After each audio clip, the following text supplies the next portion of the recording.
कहानी की शुरुआत होती है। एक वीरान और स्याह रात थी। आसमान पर काले बादल गरज रहे थे। बिजली की एक तेज चमक से सामने की पुरानी हवेली दिखाई देती है जो सदियों से वीरान पड़ी थी। कहा जाता था कि वो हवेली सोने के सिक्कों से भरी थी, इतना सोना कि अगर कोई उसे पा जाए तो पीढ़ियों तक राजा बनकर जिए। पर कोई भी जिंदा लौट कर नहीं आया। जो भी वहाँ गया वो भस्म हो गया। उसी गांव में एक लड़का रहता था जिसका नाम था रेस्टार। गरीब, सीधा साधा, मगर दिल से बहुत मजबूत। पूरे दिन खेतों में काम करता और रात को पेड़ के नीचे सो जाता। गांव वाले उसे ताने मारते थे, अबे ओ गरीबिया, तू हवेली की तरफ गया ना तो राख हो जाएगा। तू तो खेतों की मिट्टी है, सोने की हवेली तेरे लिए नहीं। पर रेस्टार कभी गुस्सा नहीं करता, बस एक हल्की सी मुस्कान देकर चुप हो जाता। गांव का सबसे अमीर और घमंडी लड़का था रौनक ठाकुर। उसका लालच इतना गहरा था कि वो हर महीने किसी गांव वाले को जबरदस्ती हवेली में भेजता सोना लाने के लिए। और फिर कुछ देर बाद सिर्फ राख बचती। सोना मेरा होगा, चाहे जो भी करना पड़े, रौनक खुद से बड़बड़ाता। गांव वाले डरे हुए थे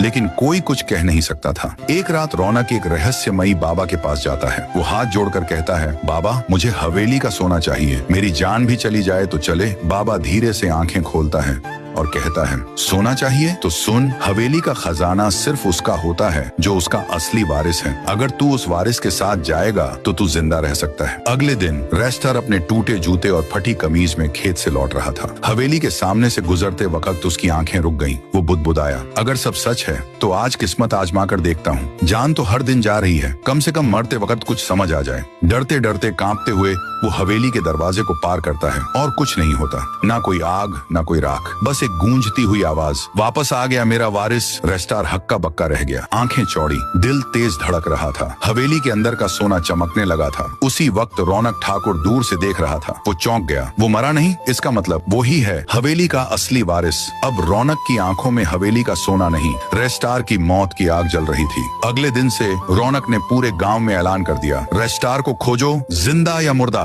गांव में हड़कंप मच गया। रेस्टार को छुपना पड़ा। उसकी जान अब खतरे में थी और खजाना अब वो सिर्फ लालच नहीं, एक लड़ाई बन चुका था। आगे क्या होगा? क्या रेस्टार हवेली के सच को पूरी तरह जान पाएगा? क्या रौनक ठाकुर उसे मारकर खुद वारिस बनने की कोशिश करेगा? या हवेली का रहस्य कुछ और भी बड़ा है? अगर आप चाहें तो मैं इसका अगला पार्ट भी लिख सकता हूँ, जिसमें हवेली का भूतिया सच, रेस्टार की माँ से जुड़ा एक गहरा राज और रौनक का खतरनाक हमला दिखाया जाए। बोलिए, चाहिए पार्ट 2?